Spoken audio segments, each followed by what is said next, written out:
Go Yard.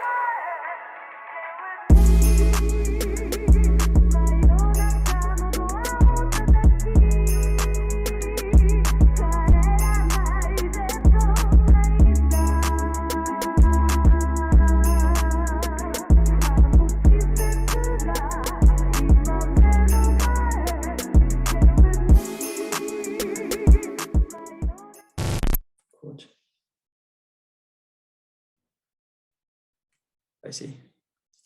Actually, I just realized I should probably do this one. Oh, then the lights there. Okay, never mind. If someone comes in, I'll take it. Okay, right. 3, 2.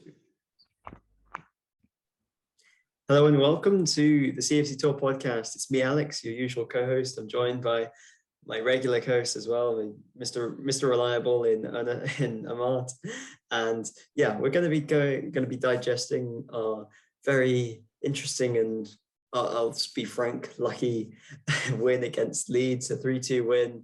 And yeah, really, just before we get into it, I just want to say a bit of a big thank you, really, because I think we did a bit of an episode count and we're on 87 now, and we'll hopefully make a really nice birthday or make some kind of cake for Mohammad. I'll kind of send it there when we're done, because yeah, it wouldn't be possible without him putting it all together, and it sounds crazy that we're getting closer to the 100 mark. But yeah, Amart, man, how are you doing? It's that game, I don't think it was good for any of our health, really. It was quite a rough one, let's say. Yeah, it was difficult because you really know whether we were winning or we're losing or when they pulled that last goal, when they scored that last goal, I was getting Zenit flashbacks, to be honest, because it was almost like a carbon copy of the Zenit game. Like, we got the goals and then they came back, and it's we were just lucky, like you said. We were very, very lucky to go out with it, and we have Jorginho's safe boots to always score penalties for us. So yeah, man, like Rudiger winning both of our pens today. It's just that would have been a really great bet, I must say, to Rudiger to win 2 penalties. I don't think that's been done since, I think it was someone tweeted out saying, I think 2010, Yuri Zirkov, I think it was. He won 2 penalties in a game. Hazard never did it, which is, yeah, it's pretty crazy. And the fact that was broken by Antonio Rudiger, of all people. So yeah, that was an interesting one. And I mean, before we get more into it, I mean, might as well just get straight into it. I mean, yeah, the pens, just, I mean, it was great I'll just say flat out, the first penalty, I think we're both in agreement that it's a little weird that they kind of go, the way that the defender comes into Rudiger and kind of scissors him almost, but yes, it's just a little bit of a soft one, really. It didn't really seem like there was much in it from thinking of it as a penalty. Yeah, I think that penalty, it was solely based on the intent behind it, the way he went in for that tackle. That is what the referees were looking at the most part. To me, to be honest, like I said, like we said before we started recording, I didn't think it was a penalty. I didn't think it was a penalty at all, because Rudiger wanted it. You could see Havertz was open. He could have passed to Havertz easily, and then we could try and get a goal from there. But he was already on his way down. You could see his knees were already bent, and then he went down. And the acting he did afterwards was like unbelievable. Like, the acting was unbelievable. Like, he deserved an Oscar for that. The way he was wailing and crying or like shouting all around. But we still got the penalty. Yeah, we'll take it. I wouldn't be happy if another team did that against us at all. I wouldn't be happy. It's Chelsea, it's Rudiger. We take it like that. Yeah, I mean, we've got to make up for it anyway with the Alonso conceding one early on, and I think I kind of got straight into the goals where I could probably talk about it in a bit of a bigger picture. And yeah, just conceding 2 goals but winning, getting that third one in extra time is just. It's not been done in years as well. I think that's what we never score extra time winners.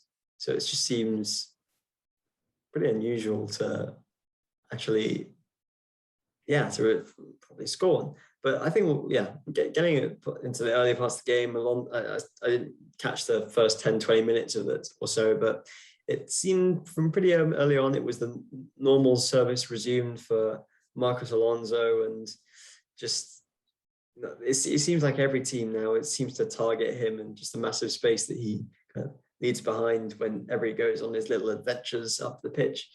And yeah, so I think we don't really have much choice, do we? And it's him or Sal really at left wing back for now. And yeah, what did you really make of him today? I mean, he kind of made up for his performance at least, but still a bit of a liability.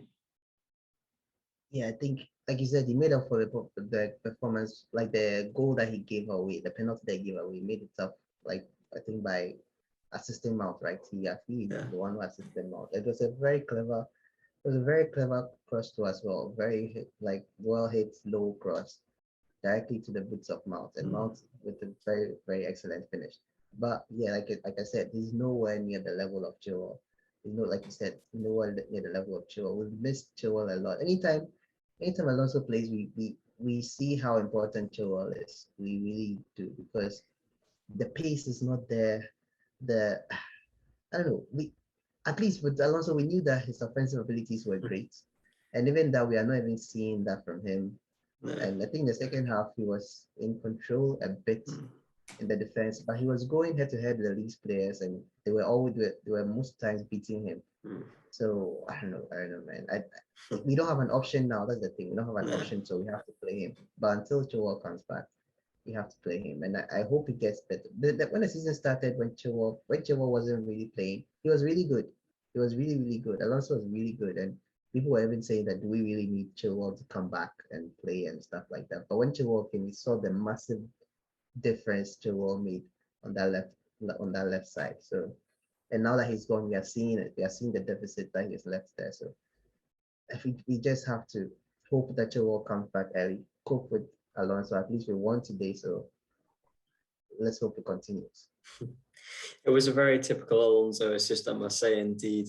Robbing the ball off a player, pushing their right back over, sprinting down the byline for a low cross, and then great finish from Mount as well. To be fair, it's not the easiest of finishes on your left foot coming into the box. So that was really class from him.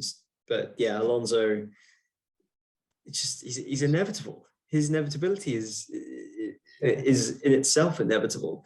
It's just whenever he's in doubt over how bad he's playing or how much of a liability he is in defense, and no matter how much they target him with things like, conceding the penalty early on, he'll turn up with moments like that. So what he really needs to do is be played at left wing.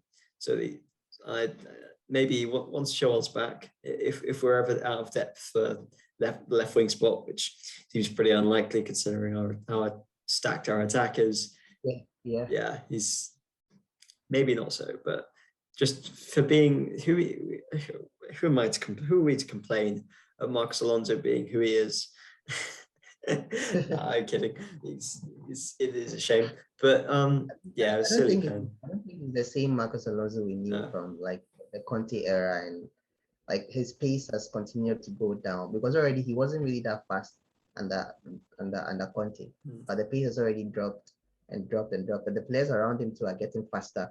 The players that he's marking are getting faster and faster. And I think because they know Alonso is slow, they deliberately put fast players on him.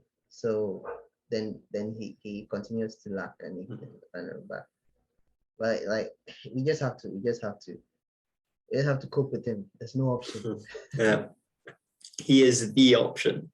He's the left wing back for basically probably another month, 2 months probably, unless we recall Matson. And I think it'll probably come to a decision where it's like, how bad Alonso can truly get in defense without at least being able to make up for it with the odd assist and goal before Matson comes in, and because genuinely at this point he probably do a much better job defensively.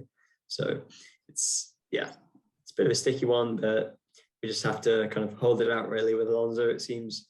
But like you said, actually, with the whole pace and with players kind of targeting him, there, like Leeds attack today was very much a FIFA-y kind of lineup in a way. It was with Dan James up top, very much the pacey choice.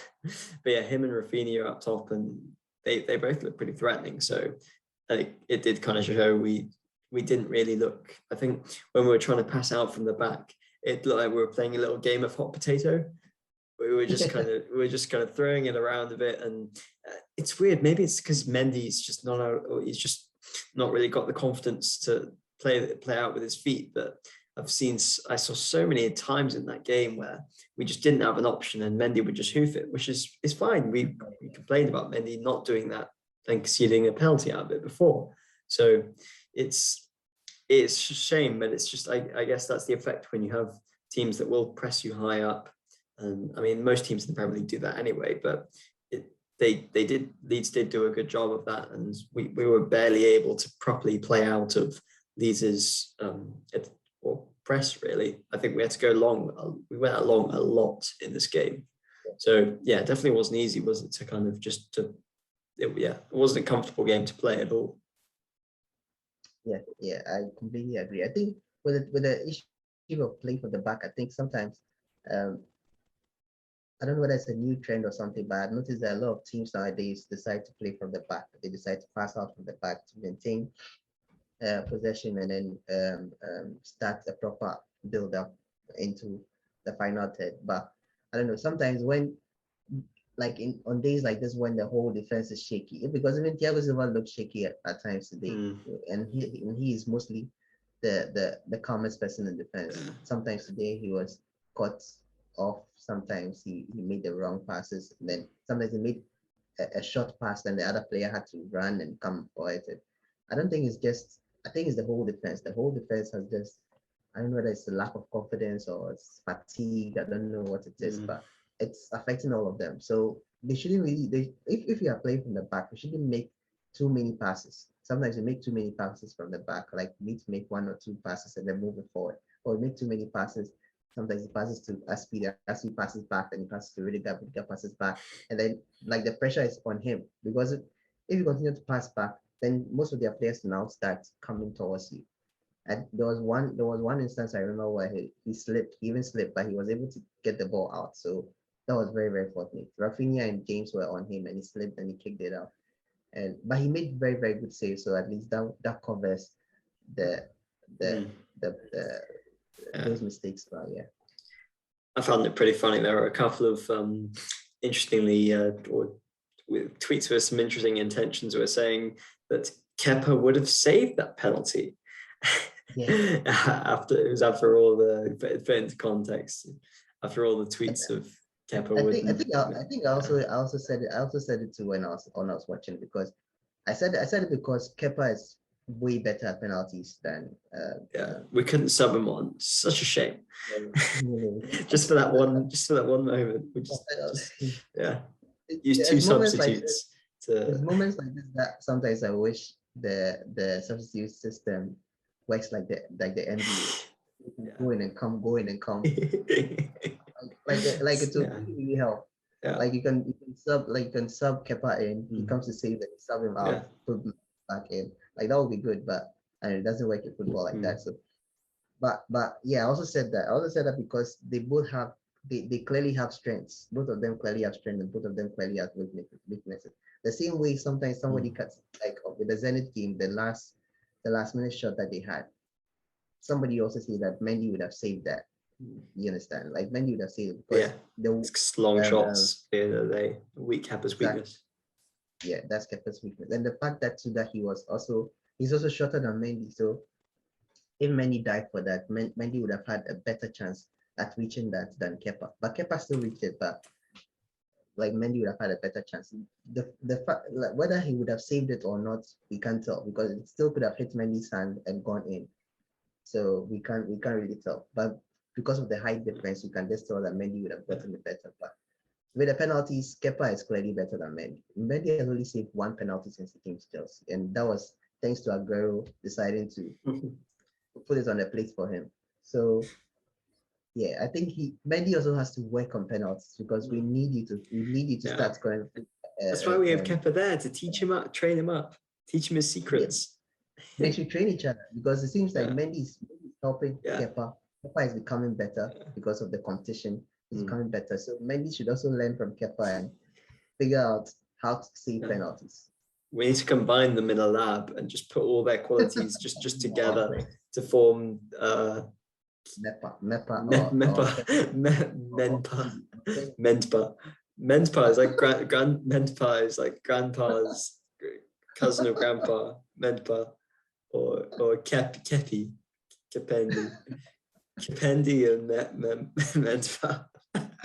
That would work if only we could do that. If only we could do it. And if we're merging players, you can also make Lukaku and Werner to and do that as well. That's giving me a good idea for later. We'll talk about it. But so it was a weird one with the whole the penalties. We don't really have much of a chance, so they score. But after we're a little nervous at the back, but then thankfully we get towards the second half and just really good. I just don't understand it out of context. How can your centre back? We haven't even come from a corner or anything. How can the centre back be dribbling or up the byline, like trying to cross one? Makes no sense to me. But you love to see it though from Georgie. Like you've seen all the stuff about him having the pain in his back and he's still playing through it just because he has to, or because it's like an indirect insult in a way to Sal if you think about it, which is a little bit weird. But it's playing him through pain, but still scores 2 penalties and still scores a 94th minute winning penalty. Like it's just ice. It's just ice in his veins. Ice, not in his veins, everywhere. It's just And I think that with the second penalty, Melia wanted to get in his head a bit. And he got for that. But he put in the opposite direction. Melia thought he was going to go in the other direction, put in the opposite direction.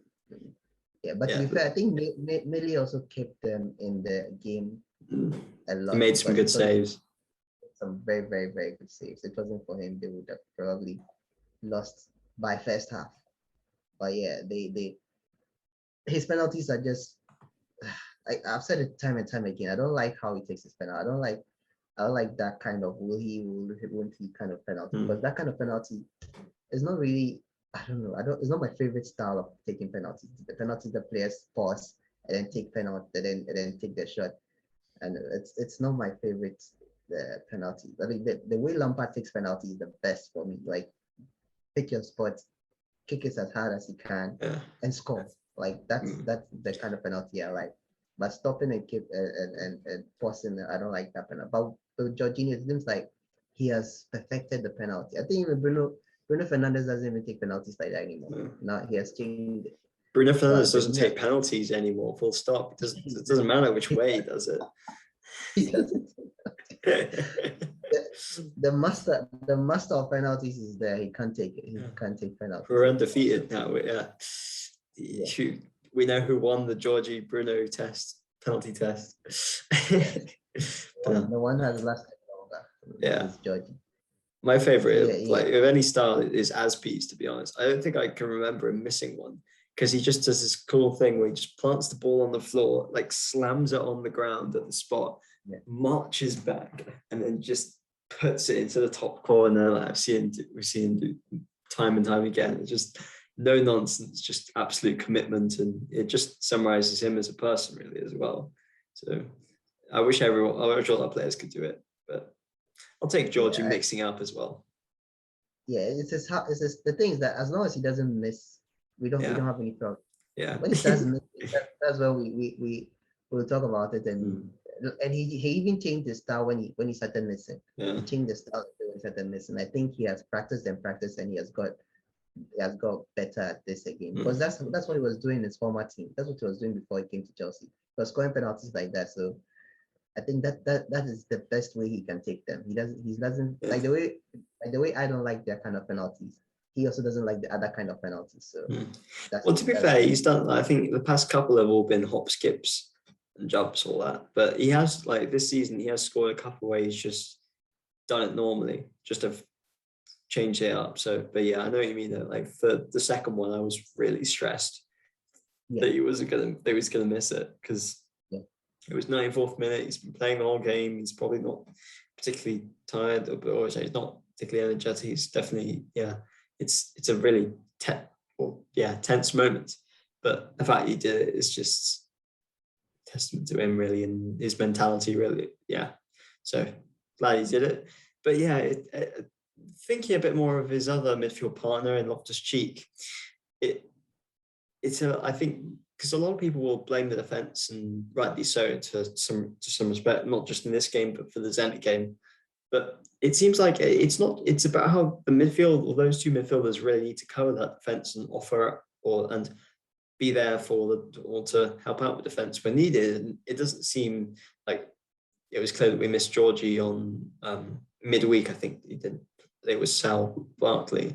But then today you started Georgie, but Loftus-Cheek just doesn't, like, he's there in terms of, he's sorry Loftus-Cheek, but he's not really, I mean, he's playing deeper, and as a result, it seems like he's just not making, like, he's not doing the things that Kovacic does in a way. I don't know. It's hard to describe, but it's just, he doesn't quite make the right passes. I don't know if you can, am I going mad? I understand what you're saying, and I think that is the result of him second guessing his passes sometimes. Because sometimes you see that there's a clear cut pass he can make, then he makes too many chances, too many steps, or too many takes, and then that chance is blocked, and then he has to make another chance, and that's where the issue is. For me, I think his midfield work is very, very good. He's good at maintaining possession. He's good at holding the ball. He's good at even wriggling his way out, like what Kovacic does, wriggling his way out of difficult situations. He's very good at doing that. But I think his offensive work is what I have an issue with. Because today there were two instances where he could have easily taken shots, but he paused and passed it to the left or passed it to the right.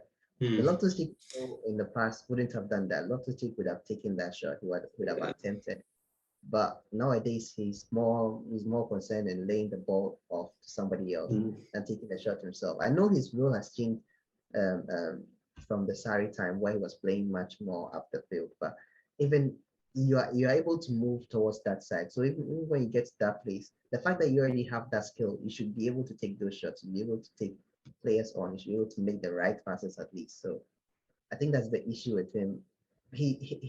It seemed like he had gained his confidence back, and he has, but I think the offensive abilities, the offensive needs a lot of training. He needs to improve.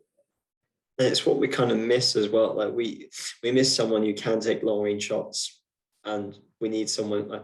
I mean, pretty much the past couple of weeks for me have really turned me around in terms of buying a new player to kind of play alongside or compete with Georgie, Kante, and Kovacic.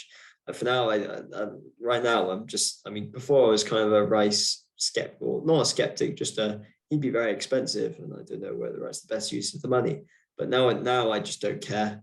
I just want someone. I just want Chouameni or Rice, just one of them. Just put them in there, because at the end of the day, I love him, of course, because he's just his qualities are great, and he's such a tank. But he's also a great dribbler. But it's just I always, under Sarri, he was used further forward because he was part of a three. He could get forward more, and he would be more threatening, and he would score goals. He even scored a long range goal against Brighton, I think it was, in that season. But this season he just doesn't. I mean, it's not like he's not completely getting in those situations. It's just he doesn't really seem to want or have that attacking drive, which I think made him such an attractive player under the Sarri time, particularly because he was dribbling, but not just in the middle. He was dribbling the final third, like getting past players, and just made him such fun to watch. So it is a shame, but it's still it's better than how he was playing under Lampard, in fairness. Because do you remember when he came back from the injury, and then it was I think it was lockdown, or pretty much lockdown football, and people did not want Loftus-Cheek anywhere near the team. It was a really difficult time. He was losing almost every ball that he got. Yeah. And was having. I think with that, it was always going to be there was always going to be a confidence issue. Any player coming from a long-term injury is going to have a confidence issue because he doesn't want to get injured anymore. We are forgetting that he was very young when he got that injury. The same with Callum. Callum was very young when he got the injury. So even Rudiger's long-term injury, when he came back, he wasn't playing like the Rudiger we knew. And then he later on he picked up form again. I think with injuries, when somebody comes back, he didn't have a good time at Fulham. Fulham was his for me his performance at Fulham was very very bad.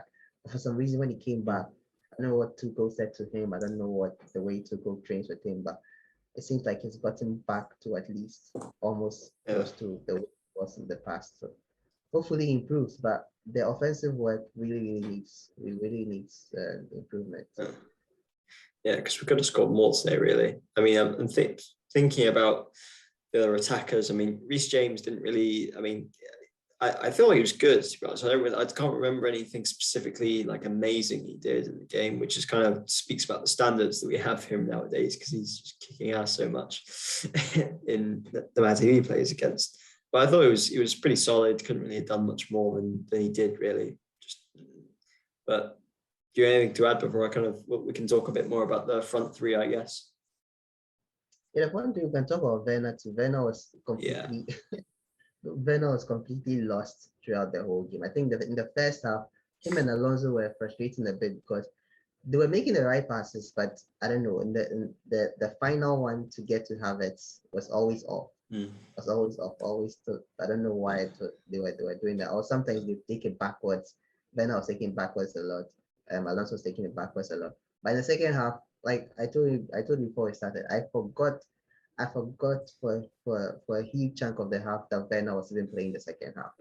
Because everything was happening on the right, nothing was happening on the left, and Werner was also stuck on the left, and Havertz was coming more to the right side.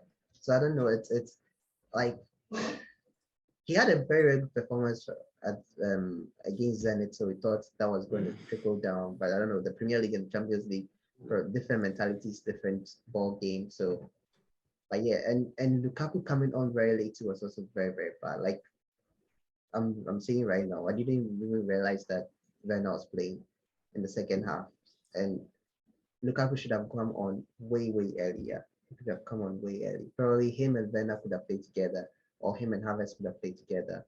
But I don't know. He came on very, very late. Tuchel's substitution sometimes, I don't know. Sometimes he gets it on point, and then sometimes too, like today, it was all over the place. Taking Aspie off, bringing Christensen on, and it just made the whole thing. Yeah, it was a bit unnecessary, really. Like bringing on Christensen, it was just a waste of an attacking sub, really. When you can bring on, I think Pulisic was on the bench. Yeah. Ziyech was on. Ziyech, I thought this game would be great for Ziyech, to be honest. We were playing loads of cutbacks as well, and yeah, I thought he really could have helped with finding some great passes. But yeah, it didn't really make that much sense to me. But then again, I mean, comparing Werner in this game to Zenit seems like first you think, oh, why he looked like a totally different player today. But in fairness, I mean, because I didn't catch all of the Zenit game, I'm not sure, but all his goals and assists didn't come from the left. He was in the center or he was on the right. So, and he was playing more as like a free role, but more of a striker. Whereas in this game, he's got to play with Havertz, and Havertz is the striker, and Werner instead is running off the left. And so you could say it was a different role or different kind of team that you're playing against. But also, I don't think he plays like whenever he's got to play on the left, like he's got to stay on the left. I don't think him and Alonso would particularly go well together, because Alonso, it seems particularly recently, Alonso is trying to get him behind for some weird reason, even though he's not very fast. He's the one trying to kind of get really wide, sprint down the touchline, when, yeah, that's kind of where Werner should be playing. So I just don't think, Alonso and Werner attacking on the left particularly go that well together. So yeah, I think we get the best from Werner if Lukaku plays, and we get the best of Lukaku and Werner plays. So you're right, though. Yeah. you need to figure out how to use them both together in a team. Because if that clicks, and I've been saying for a very long time, if that clicks, we'll have one of the most Yeah. deadliest attacks. Because Werner is very, very good at running with the ball, finding himself in very good positions, taking defenders off Lukaku. Because when Lukaku is playing alone, even when he came in, you could see the same thing that was happening against Zenit when we're playing Zenit. The same thing happened today. Because when he gets the ball, three players are around him, 3-2, 3-2, all the time around him, because they know how dangerous it is. But you don't get the same thing with Werner. And Werner is able to run around, but just that the goal scoring is where he also lacks. So he's able to take away those defenders whenever he's playing with Lukaku. He's able to make Lukaku go in more, Sure. and he's able. So I don't know. I feel like that is where our key is in attack. If the two of them can, like, Tuchel can figure out a way. I'm not Tuchel. I'm not paid the money he's paid. I can't think in terms of football, like football terms, like the way he thinks, but he has to. I think he has to try and make that work. I think it was Mhm. working. It was working a bit before they both went injured. It was working. Yeah, With the it two of was. them. I remember some like a good couple of games where they were both playing well, and Lukaku's what I was other than that one goal, he's not scored pretty much since they both did get injured. Yeah. So He's only scored one goal since coming back, and yeah, and even he had like a 2 game drought or a 3 game drought not scoring before he even got injured. So it's also very yeah. worrying. Be honest, like with Lukaku, yeah, he's £100 million man, but I'm fine to give him the season to just as I did with Werner, just to like I think most people will say the same really. Give him the season to adjust and adapt to get into this team as well. It's no one's able in this team to score heaps of goals, so it's definitely not an easy task. So yeah, but I do agree with you though. Werner Lukaku is it just covers all the bases really. It's got you a hold of play, pace, power, great finishing on your right and left foot. It should work, but right now we're still kind of sussing it out with all the rest of our players and players like Mount kind of still getting. I mean, I think Mount looks like he has a good relationship or not good relationship, but just good chemistry with Lukaku. And today we Yeah, didn't really see it because Lukaku didn't really come on. But in general, I thought Mount was he's just been on fire recently. I mean, he's getting back to the standard that he had set last season, and you could probably say exceeding that standard. I mean, through 3 goals in consecutive Premier League games or consecutive. No, messed up my words. 3 goals in as many games for Mason Mount. That's what I'm trying to say. But yeah, you love to see it from him though. Like right, I was about to say stat padding, but getting the stats up. yeah. I mean, like he's constantly saving us. It's a shame that the goal he scored against West Ham, um, in the Didn't end, it mean didn't more. really matter because yes, Yeah. because we lost. But that goal was fantastic, and the way he has performed so far. I think from Watford, even against United, it was good. Watford, then West Ham, Zenit, then now he's been on top form, and he's been easily our best player. Players have had good games in and out, but Yeah. yeah, he has had constant good games throughout. And like I don't know why some people, I know the number is decreasing per game, but I don't know why people still criticize him for no reason. I don't know why people still don't like him. For some Chelsea fans don't like him, but he's clearly our best player right now. He's clearly our best player. And the team where you have Lukaku, you have Werner, you have Havertz, you have Ziyech, you have Thiago Silva, and you have Kante, and Mount is currently our best player. Like it's it's very, very good. It's very good. Like uh, his performance, even the goal today, the way he took it was very, very good. I felt like things were not clicking for him that much in the No. first half. Things were not clicking for him, like him and was it Havertz also? Yeah, it wasn't really clicking well because that Leeds defense was very, very, very tight. We didn't have a chance. I don't think we had a chance in the first half before the goal No. came. Proper chance in the first half before the goal came, and the one of the first chances we got, he buried it. Yeah, so that's what we get from him. He doesn't miss chances. he scores them. And yeah, he's a, and the work he does in defense too is also taken for granted sometimes because he runs up and down the pitch. He goes back to defend. He wins possession, starts attacks, and I think today he played the full 90, right? Yeah. Yeah, he did. He did.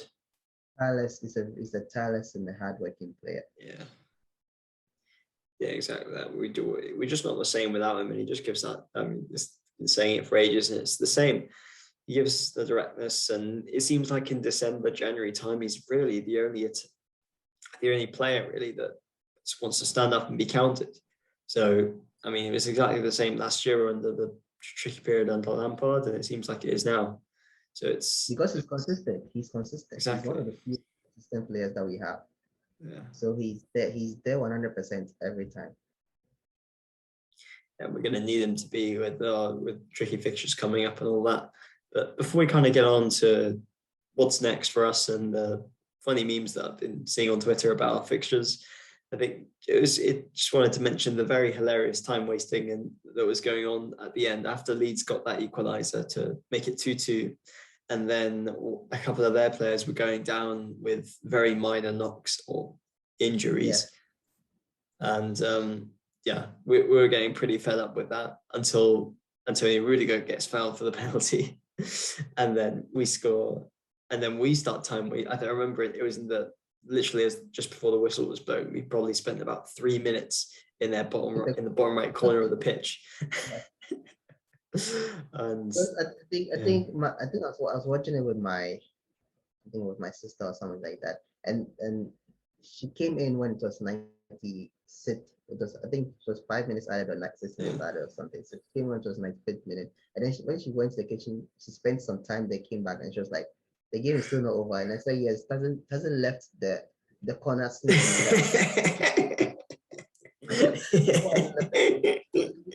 The referee comes in, it goes out. It comes in, it goes out. And I think the referee can whistle when the ball is out, right? It has to be in. It has to be in. Yeah, so that's the problem. I'm sure if it went out and came in and went out came in, we'd have been there for another 10 minutes at least. Literally. And yeah, we time wasted. Just the fact that we time wasted after they time wasted us is too sweet. Yeah. And then at the end got some, I think Rudiger was fighting with Junior Firpo, I think it was, their left back. And then just everyone comes over, then they blew the whistle, then they continue a bit more. And then it was funny. The only thing I remember Kai Havertz doing the whole of this game, like, I think it seemed like we're trying to long ball everything to him and nothing was sticking to him. But the only time he was properly solid was at the very end where he went head up against one of their centre backs and just kind of tried to stare him in the eyes.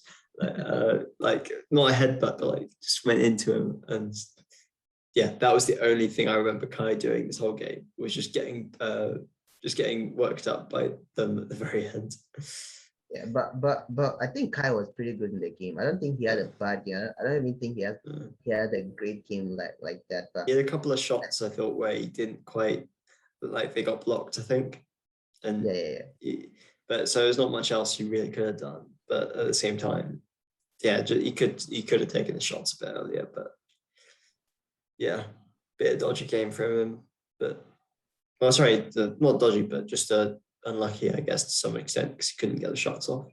But yeah, and I think they did well in marking him out of the game.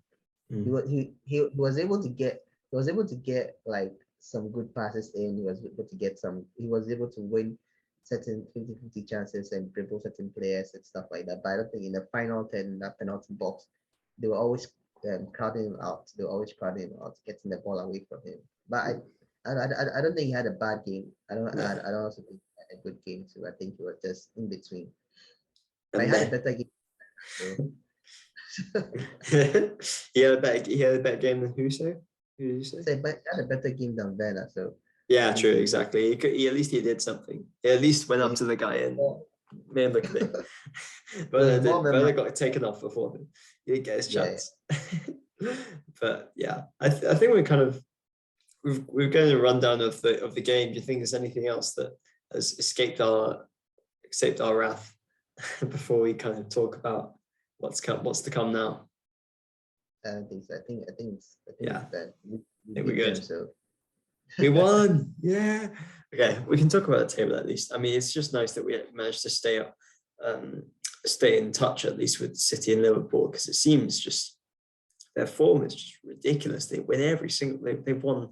Both teams have won their past 5 Premier League games. Just great form. Yeah, we're in. I mean, all Chelsea fans know we're in such a dodgy patch right now, but still we're only 2 points behind, and hopefully with players coming back like Kante and Kovacic, and players coming back into form, fingers crossed, touch wood, Lukaku. But yeah, so we just got to hang in there. I think I'm not going to give up on the title just yet, because even in, I mean, not title winning seasons, because in title winning seasons we'd lose like a game or so in December, but I still hold out that we can give Liverpool City a run for the money, but maybe just not quite reach them. It's just, maybe that's just wishful thinking. It really does depend on how we bounce back for the rest of this month and next, really. Yeah, I think the level that City and Liverpool are on is insane. It's insane, really. And but we're also moving at our pace. We're also moving at a good pace. I think our side is more defensive than their sides. Their sides are more like the flashy, take control of the game, like score goals. Because Liverpool, I think Liverpool now has like 45 goals scored or something like that, which is insane because they score a lot. So they are like what's perceived as the informed teams like Man City and Liverpool, because they are scoring a lot. But we are also winning our games. We are also winning our games. We've scored more than Man City, to be fair. And it's like, it's just a bit of a surprise, but it's just, we've not been really that. I'm looking at it right now, and City has 12 wins. Liverpool has 11 wins. We also have 11 wins. City has 2 draws. Liverpool has 4 draws, and we have 3 draws. City has 2 losses. Liverpool has 1 loss. We have 2 losses. So the difference is not really that. It's not that much, no. It's not really that much, but it seems like they are the ones who are the flashier teams. We are not. We are not flashy. I'm not going to call Chelsea flash. We go there. We're not dirty Leeds. We're dirty Chelsea. we do what we have to do to win. We go there and try and be very defensive and attack on the counter and like we win the games. That's what matters. We win, and we were able to keep clean sheets until recently, and which is really, really bad. And we have to continue. We have to go back to that level again. We want to see the Chelsea admin use that Mendy post again, that Mendy tweet again. They have to retweet it, because I remember whenever we got a clean sheet, then they retweet the Mendy tweet of him. Yeah. We always do that. Yeah. We haven't done that in a while. We haven't been able to retweet it in 3-4 games now. Yeah, we've considered it every game since Man United, which is they broke us. They broke our defense, man. We need to we want a refund back. We want a return policy. We need to take it to Apple Care and get it wrapped up. Or no, never mind. We just have to focus. We just have to focus on winning. We just have to focus on winning our games. And we play them very early to next year. I think we play Liverpool in 2nd February, I think, and 2nd January, I think, and then Man City. I don't know as well. I think it's also in January as well. So it's the game after like 5 days. It's 2 weeks. So yeah, literally, we could just bumble along, just try and just win. We don't have to win well, but then beat Liverpool and City, and then we can easy. We're in the Premier League. We can focus on other teams and make sure we don't mess up. Yeah. So that's the focus now, and then we have to win our games. The games that are coming up are difficult. You mentioned them to me. We have Everton next, and after Everton we have who? Wolves. Yeah, like away as well. Yeah.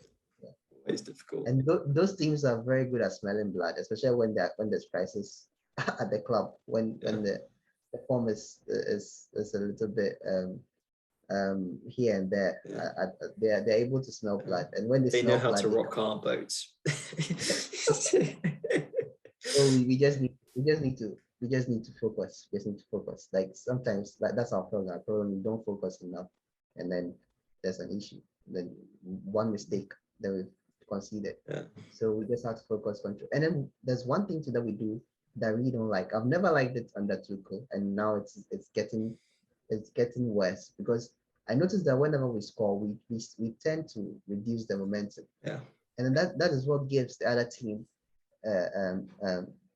it keeps them motivated, or it gives them that will to press more. And we don't want 100%. that. Like if we score, we should be able to continue that momentum. We should be able to press. And like in this game, the first half, we were when we equalized, we were able to press and press and press. And then the second half we came and we started the second half the same way we started the first half. Started very, very slow, started very, very relaxed. We got our goal and then we relaxed the game. And then I don't know why we continue doing that. I don't know whether it's because we want to protect the lead. Yes, we want to protect the lead, but we can continue to press as well instead of Exactly. passing the ball backwards and then holding the ball in the midfield. But yeah, like I don't know. We need to. You wouldn't see that from City or Liverpool. No. You wouldn't see No way. that. When they score, they want more goals. They don't relax on one. They want more goals, and we should do that. But I don't know why we don't do that, and that cost us against Zenit. It nearly cost us against um, Leeds today as well. So Yeah. we need And to do that. it's reflected in things like when we go up ahead and then we sub Christensen on. Like, what is the point? You're not adding an extra defender because you're taking off Aspi. It makes no sense. Like we said beforehand, bring on Lukaku earlier instead. And yeah, it just makes I can't explain it, to be honest. I really don't know why we just back off instead of just keep playing, because there's no reason why we can't. Because that switch is clearly there, because when they once we went ahead to make it 2-1, we stop. Then they score and then we start again. It doesn't make sense. No, it makes no sense. Why don't you just continue instead of forcing? Exactly right. It makes no. Oh yeah, we can't afford to do it. But you can see that, like you can see that it's an instruction from Tuchel. I think it's something that Tuchel told them to do, and it's something that they are doing. But because they switch when we are behind, and then they switch when we are leading. So I think it has to change from there, and then the players also get. Sure. And yeah, we can't afford to do that next. I mean, we know that Everton this year, it's not the typical Everton that we know, in that their form is pretty dire. They've lost to, no, I'm talking out of my bottom. Everton just beat Arsenal. Oh man. I think that game they could have won by more. Richarlison had goals disallowed by VAR. I think even in the end he tweeted hat-trick, and then he was holding the ball to that hat-trick. Yeah, because he had three goals, 2 of them offside. Yeah. So it does seem that's the thing that Everton always talk. That's like Everton. They never just. I never see Everton turn up and make it easy for us. I can't remember. Probably the last time that happened was years ago. I mean, the 5-0 win in 2016-17. But ever since, it's always been a bit difficult to do. Well, actually, no. Lampard, he won 4-0 just before we went to lockdowns. He won 4-0 against Everton, and Billy Gilmore was man of the match. That was probably the last time where we've just wiped the floor with them. But ever since, it's been difficult. So yeah, I never know I don't really know what to expect, but we can at least expect a little bit of. I'm just going against myself, but yeah, it'll be difficult for sure, no matter if it's a good Everton team or a meh Everton team that turns up. But if that Demarai Gray is starting, though, if he is starting, it's something to think about for sure. At least he plays off a left, so Alonso is safe. Yeah, that's true. But he's very, very dangerous. I think he's been one of their better players this season, and I think he's the reason why Richarlison also plays very well as well, because they're able to feed him crosses and passes, and even he himself also comes with score goals. So It's dangerous. He was dangerous when he was at Leicester, and then now at Everton, he's taking a bigger role too as well than when he was at Leicester. So it's like, I don't know, with these teams, I can never really predict, because sometimes they can turn up, and then the way we play now, even if we score the first goal, I'll still not know the outcome of the game until we add a second one. It's never easy. It's not easy Yeah. anymore for us now. We don't win. We don't do comfortable wins now. 2-1 Yeah. or 3-2 or 3-3. Nothing else now. It's all a conspiracy theory. It's after Chelsea went to Russia and Rome was like, oh, you're making it too easy. You're making the games too boring. So you got to win more entertaining for me. So yeah, concede 2 or 3 in every single game, but win.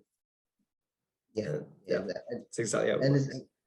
It's weird. I remember saying some episodes ago that we don't really look like we're afraid of any team when we are playing. And now it looks like we're afraid of everybody.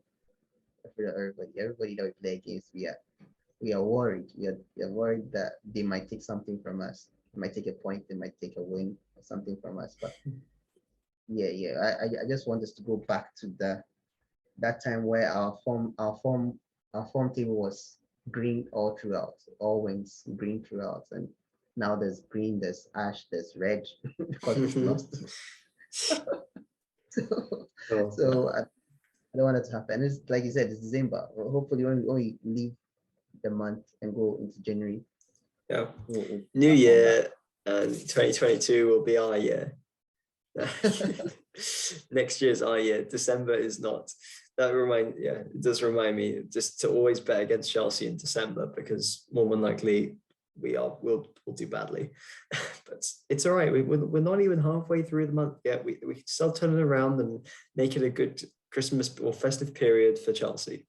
It's not too late. So yes.